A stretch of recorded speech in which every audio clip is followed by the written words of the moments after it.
بسم اللہ الرحمن الرحیم الحمدللہ رب العالمین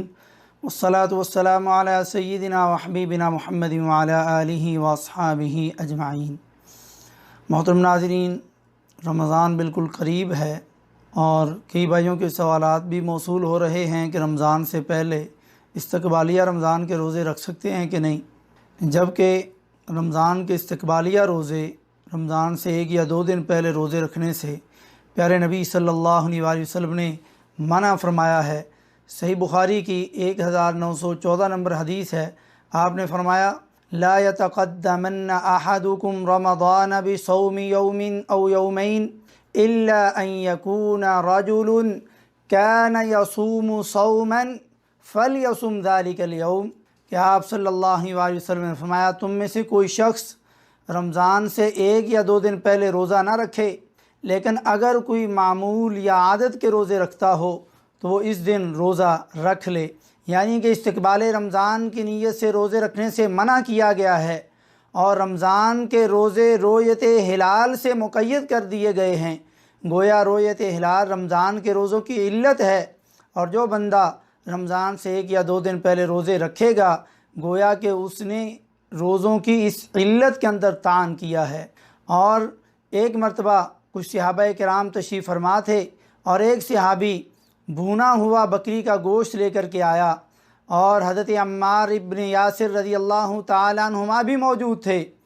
تو ایک بندہ ایک سائیڈ میں ہو گیا، اس نے کہا میں تو نہیں کھاؤں گا، میں تو روزے سے ہوں۔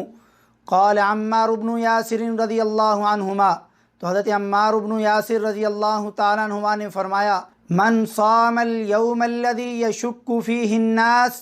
فقد عصى ابا القاسم صلی اللہ علیہ وسلم۔ ابا القاسم اللہ کے نبی صلی اللہ علیہ وآلہ وسلم کی کنیت ہے، اور کنیت بڑے بیٹے کے نام سے رکھی جاتی ہے، اور آپ کے بڑے بیٹے کا نام قاسم تھا، جس وجہ سے آپ صلی اللہ علیہ وآلہ وسلم کی کنیت ابو القاسم تھی۔ اور حضرت عمار بن یاسر رضی اللہ تعالیٰ عنہ نے فرمایا جس بندے نے اس دن کا روزہ رکھا ہو جس دن میں لوگوں کو شبہ یا شک ہو تو اس نے ابو القاسم یعنی رسول اللہ صلی اللہ علیہ وآلہ وسلم کی نافرمانی کی ہے۔ اور یوم الشک کون سا دن ہوتا ہے؟ شعبان کی 30 تاریخ، کیونکہ ممکن ہے کہ وہ 30 شعبان ہو اور لوگ اس دن کو 1 رمضان سمجھ کر کے احتیاطاً روزہ رکھ لیتے ہیں کہ شاید آج 1 رمضان ہو، سوائے اس بندے کے جو سوموار اور جمعرات کے روزے رکھنے کی جس کی عادت ہو، اور یہ 30 تاریخ کا دن سوموار یا جمعرات کا بن رہا ہو تو وہ اپنی عادت کے لحاظ سے روزہ رکھ سکتا ہے۔ تو استقبال رمضان کی نیت سے روزے رکھنا اور شک کے دن کا روزہ رکھنے سے منع کیا گیا، اور نفلی روزے فرضی روزوں کے ساتھ مل کر لوگوں میں شک نہ پیدا کر دیں، اس لیے ان سے منع کیا گیا۔ خلاصہ دیکھیں، 15 شعبان کے بعد اس بندے کے لیے روزے رکھنا منع ہے جس نے 15 شعبان سے پہلے روزے نہ رکھے ہوں، اور 15 شعبان کے بعد پچھلے رمضان کی قضاء کے روزے جس بندے کے یا عورت کے رہتے ہوں وہ رکھ سکتا ہے۔ جس کی سوموار اور جمعرات کو روزہ رکھنے کی، یا ایک دن روزہ رکھ کر کے دوسرا دن چھوڑنا، پھر ایک دن روزہ رکھنا دوسرے دن کا چھوڑنا، حضرت داؤد علیہ السلام کے روزوں کے طریقے پر کوئی روزے رکھ رہا ہو تو وہ بندہ بھی ان دنوں روزے رکھ سکتا ہے، لیکن رمضان سے پہلے استقبال رمضان کی نیت سے روزے رکھنے سے انسان کو بچنا چاہیے، اور نبی کائنات صلی اللہ علیہ وسلم کی نافرمانی سے بچیں، بلکہ اللہ سے ڈر جائیں،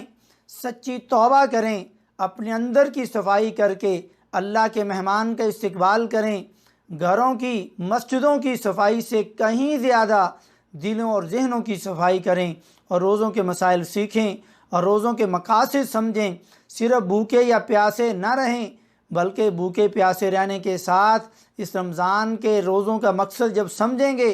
تو قرآن پاک کو ترجمے سے ضرور سمجھ کر کے پڑھیں، اور قرآن پاک کا ڈیلی خلاصہ باقاعدگی سے سنیں سمجھیں۔ اللہ رب العزت ہمیں قرآن اور حدیث کے مطابق اپنی زندگی اپنانے کی توفیق نصیب فرمائے۔ ما توفیقی الا باللہ۔